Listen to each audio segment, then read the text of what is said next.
cas, je pense que les techniciens vont peut-être perdre leur travail.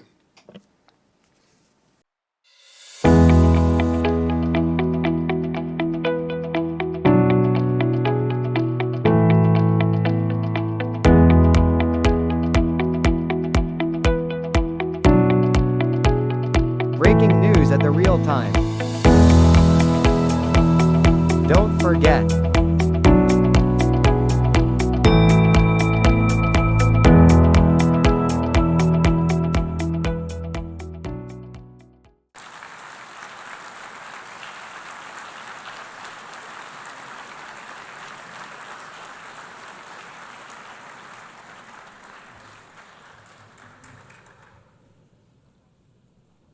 Thank you very much.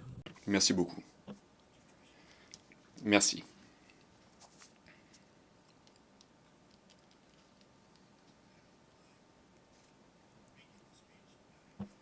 Et alors, je vais lire ce discours sans téléprompteur, car il semblerait que le téléprompteur ne fonctionne pas. Mais je suis, quoi qu'il en soit, ravi d'être présent parmi vous, et cela va me permettre d'improviser et de parler plus librement. Mais en tout cas, je pense que les techniciens vont peut-être perdre leur travail. En tout cas, je pense que les techniciens vont peut-être perdre leur travail.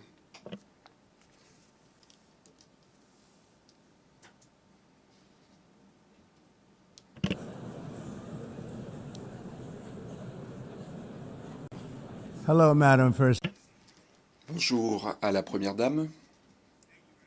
Merci beaucoup.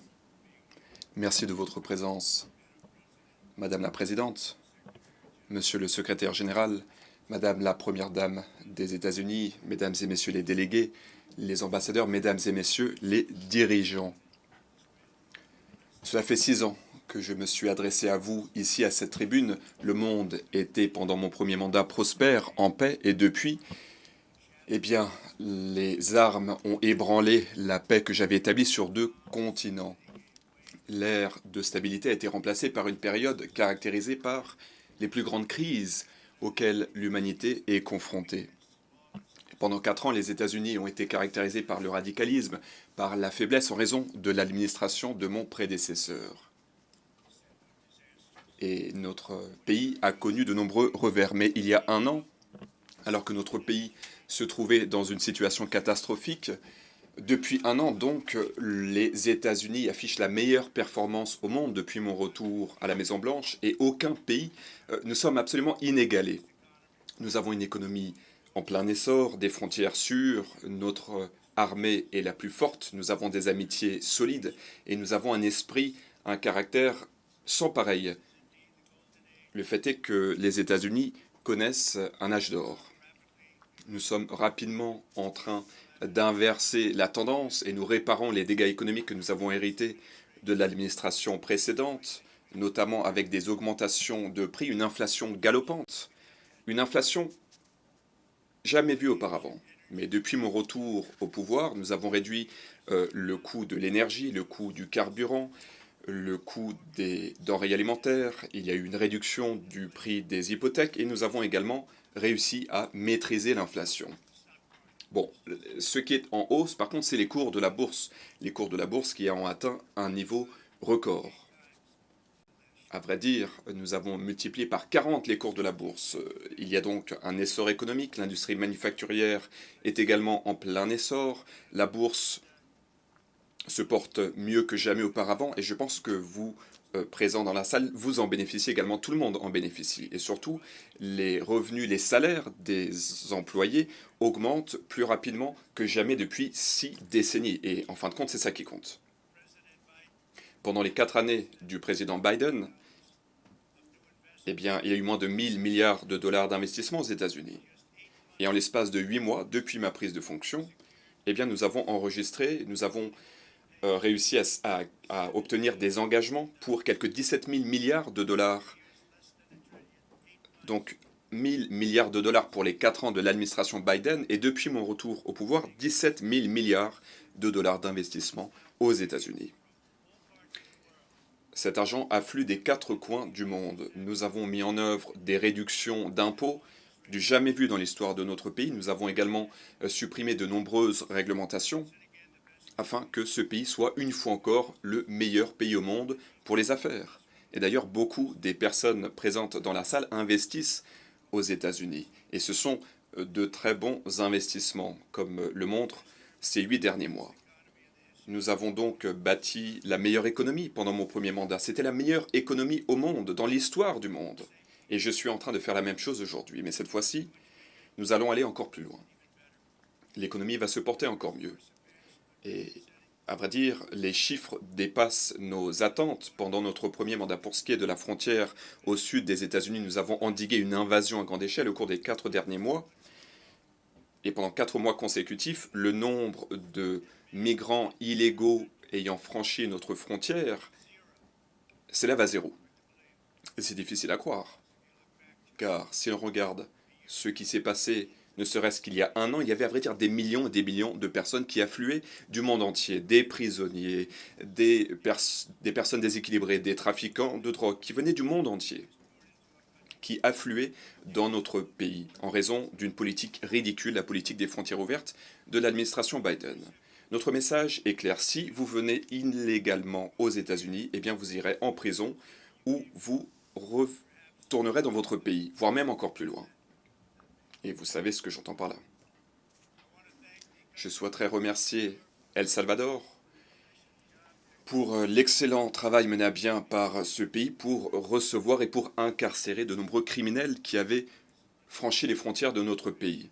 En raison de l'administration Biden, un nombre record de personnes avaient franchi légalement la frontière. Mais nous sommes en train de nous débarrasser d'eux. Nous n'avons pas le choix. Et il y a d'autres pays qui sont dans la même situation, car il y a d'autres pays qui se trouvent dans la même situation.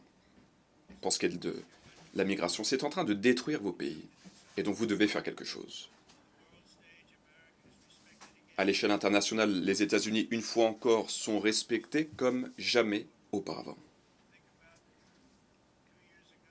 Il y a 2 ans, il y a 3 ans, il y a 4 ans, voire même, ne serait-ce qu'il y a 1 an, tout le monde se moquait de nous à travers le monde. Pendant le sommet de l'OTAN, au mois de juin, tous les membres de l'OTAN ont pris un engagement pour augmenter leurs dépenses militaires comme je leur ai demandé, pour passer de 2 à 5% du PIB.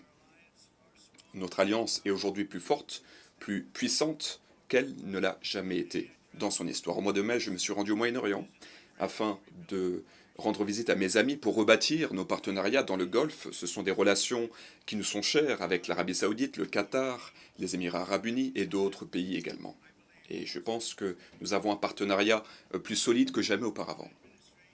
Mon administration a négocié un accord commercial, des accords commerciaux sans pareil, notamment avec le Royaume-Uni, avec l'Union européenne, avec le Japon, la Corée du Sud, le Vietnam, l'Indonésie, les Philippines, la Malaisie et beaucoup d'autres pays. Au cours des 7 derniers mois, j'ai mis un terme à cette guerre. Personne ne pensait que c'était possible. On m'a dit c'est impossible. Certaines de ces guerres, 2 de ces guerres duraient depuis 3 décennies. Vous vous rendez compte? 27 ans pour l'une de ces guerres, 37 ans pour l'autre guerre. J'ai mis un terme à 7 guerres. Et dans tous les cas, ce sont des guerres sanglantes qui tuaient des milliers et des milliers de personnes, notamment le Cambodge, la Thaïlande, le Kosovo et la Serbie, le Congo et le Rwanda. C'était une guerre, mais extrêmement violente. Le Pakistan et l'Inde, Israël et l'Iran, l'Égypte et l'Éthiopie, et l'Arménie et l'Azerbaïdjan. Tous ces pays étaient concernés. Aucun président, aucun premier ministre, et à vrai dire, aucun pays au monde n'avait jamais fait une chose pareille. Et je l'ai fait en l'espace de 7 mois seulement. C'est du jamais vu, du jamais vu. Et je suis vraiment honoré de l'avoir fait. Hélas, j'ai dû mettre un terme à ces guerres alors que j'aurais préféré que l'ONU le fasse. Et le fait est que, hélas, dans le cas de toutes ces guerres, les Nations Unies n'ont même pas essayé d'aider à résoudre ces conflits. J'ai mis un terme à 7 guerres, je me suis entretenu avec les dirigeants de chacun de ces pays, et je n'ai reçu aucun coup de téléphone de la part de l'ONU me proposant peut-être de m'aider à résoudre ces conflits. Le fait est que à l'ONU, les escalateurs, les escaliers ne fonctionnent même pas. Heureusement, la première dame est dans une excellente forme physique. Et d'ailleurs, moi aussi, je suis dans une très bonne forme physique. Donc nous avons pu gravir les escaliers. Et ensuite, il y a le téléprompteur qui ne fonctionne pas. Voilà. Voilà ce que je reçois de la part de l'ONU. Des escaliers mécaniques qui ne fonctionnent pas et un téléprompteur éteint. Merci beaucoup. Bon, le téléprompteur fonctionne désormais, merci. Bon, je pense que je devrais me contenter de lire mon discours de toute façon, merci. Bon, le fait est qu'à l'époque, j'étais occupé, je m'efforçais donc de mettre un terme à ces guerres et de sauver des millions de vies, mais ensuite j'ai pris conscience du fait que l'ONU n'était pas là. Il n'était pas là. J'y ai réfléchi après avoir mis un terme à ces conflits, et non pas pendant les négociations, des négociations loin d'être aisées. Ceci étant dit, quel est l'objectif de l'ONU? L'ONU a un tel potentiel, et je l'ai toujours dit. L'ONU a un énorme potentiel. Mais l'ONU, hélas, n'est pas à la hauteur des attentes, loin de là. En tout cas, c'est le cas aujourd'hui. Les Nations Unies semblent se contenter de rédiger des lettres, mais ensuite, tout cela reste lettres mortes. Ce sont des vœux pieux. Et cela ne permet pas de résoudre des guerres. La seule façon de résoudre des guerres, c'est d'agir. Après avoir mis un terme à toutes ces guerres, après avoir négocié les accords d'Abraham, et ce n'est pas rien. Et d'ailleurs, personne ne nous a remerciés. De toute façon, on ne nous remercie jamais. On ne nous remercie jamais. D'aucuns disent que j'aurais dû, pour chacun de ces accords, j'aurais dû reçu le prix Nobel de la paix. Mais moi, ce que je souhaite véritablement, c'est que les enfants puissent grandir dans la paix, car des millions de personnes dans tous ces pays ne seront plus tuées dans ces guerres qui ne prennent jamais fin. Moi, ce qui me préoccupe, ce n'est pas de recevoir des prix. Je souhaite sauver des vies. Et nous avons sauvé des millions et des millions de vies en mettant un terme à ces 7 conflits. Et nous sommes en train de négocier d'autres accords, comme vous le savez. Il y a des années, il y a un homme qui s'appelle Donald Trump, qui travaillait dans l'immobilier à New York. Il a misé sur la rénovation de ce complexe des Nations Unies. Je me souviens comme si c'était hier. Et à l'époque, j'ai dit que pour 500 millions de dollars, j'allais reconstruire ce complexe des Nations Unies pour que ce bâtiment soit magnifique, avec des sols en marbre, avec de magnifiques terrasses. J'avais promis de reconstruire le plus bel immeuble qui soit en marbre et non pas en plastique, mais ils ont décidé de dépenser beaucoup plus d'argent avec un autre projet, et je dois dire que le résultat est bien moindre. Et en fait, je pense qu'à l'époque, ils n'avaient aucune idée de ce qu'ils étaient en train de faire. Et leur concept en termes de construction était totalement erroné. Et les projets qu'ils avaient en tête étaient très mauvais et extrêmement onéreux. Cela allait leur coûter une fortune. Et je leur ai dit, et je leur ai dit, attendez un peu de voir les dépassements de coûts. Il y a eu des dépassements de coûts. Ils ont dépensé 200 milliards de dollars pour le bâtiment. 200 millions de dollars. Et les sols ne sont même pas en marbre. Et c'est ce que je vous avais promis. En ce qui me concerne, pour être honnête, lorsque je regarde ce bâtiment, et lorsque je me retrouve coincé sur les escaliers mécaniques, le fait est que c'est encore un chantier en cours qui n'a pas été terminé. Ce projet était gangréné par la corruption, donc j'ai dû, à vrai dire, témoigner devant le Congrès en raison de ce gaspillage d'argent.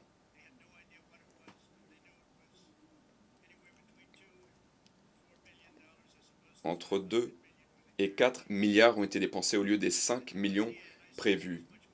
Moi, je leur ai dit, cela va vous coûter beaucoup plus que 500 millions de dollars. Mais hélas, à l'ONU, eh bien, c'est un problème permanent. Et d'ailleurs, c'est un problème que l'on observe à plus grande échelle encore. Et c'est très triste. Je ne sais pas si l'ONU est à même de jouer un rôle productif. Moi, je suis présent ici pour vous tendre la main, pour vous proposer l'amitié des États-Unis. Et je tends la main à tous les pays dans la salle, chaque pays disposé à travailler avec nous afin de bâtir un monde plus prospère, un monde plus sûr.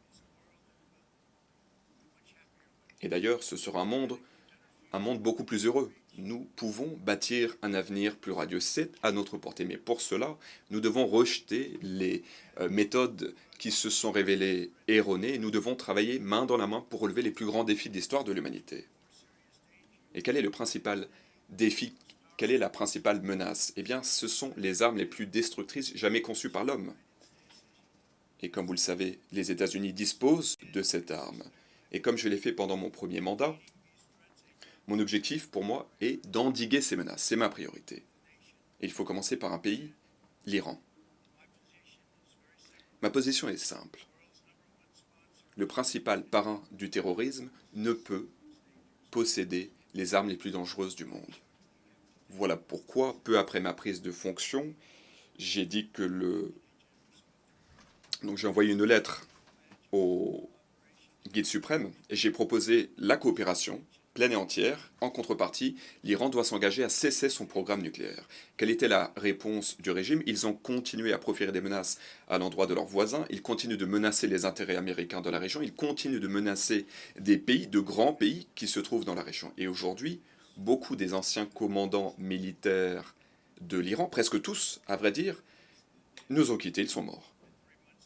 Il y a 3 mois, avec l'opération Marteau de minuit, 7 bombardiers furtifs ont largué des bombes à forte pénétration pour cibler les principales infrastructures nucléaires iraniennes. Toutes ces infrastructures ont été absolument éliminées. Aucun autre pays au monde n'aurait pu faire ce que nous avons fait. Aucun pays ne dispose même de l'équipement. Nous avons les meilleures armes au monde. Nous détestons les utiliser, certes, mais nous l'avons fait. Et ce que nous avons fait, cela fait 22 ans que d'aucuns souhaitaient le faire. Nous avons démoli les capacités d'enrichissement de l'Iran et nous avons ainsi mis un terme à la guerre des 12 jours entre Iran et Israël. Les deux pays ont accepté de cesser de se battre. Comme vous le savez, j'ai également participé activement à la négociation d'un cessez-le-feu à Gaza. Il faut que cela cesse. Hélas, le Hamas n'a de cesse de rejeter toutes les offres raisonnables dans les pourparlers de paix. N'oublions pas ce qui s'est passé le 7 octobre. D'aucuns souhaitent encourager la poursuite du conflit, et donc certains pays souhaitent de façon unilatérale reconnaître un État palestinien. Ce qui reviendrait à récompenser les terroristes du Hamas pour les atrocités commises. Ce serait pour ces terroristes une récompense, notamment les atrocités du 7 octobre. Le Hamas refuse de libérer les otages, il refuse tout cessez-le-feu. Au lieu de récompenser le Hamas qui a tant détruit, eh bien, nous aurions pu résoudre ce conflit il y a bien longtemps. Il ne faut pas céder aux exigences du Hamas. Si vous aspirez véritablement à la paix, eh bien, vous devez vous exprimer d'une seule voix et dire « libérez les otages dès aujourd'hui ». Il faut libérer les otages. Merci.